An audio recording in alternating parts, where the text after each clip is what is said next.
মোৰ ইষ্ট দেৱ দুয়োজন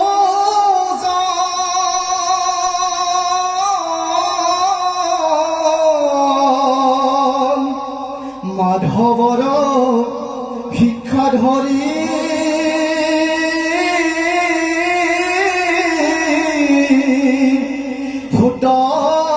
ভাৱে ভজো হৰি বন্ধু হেন ভক্ত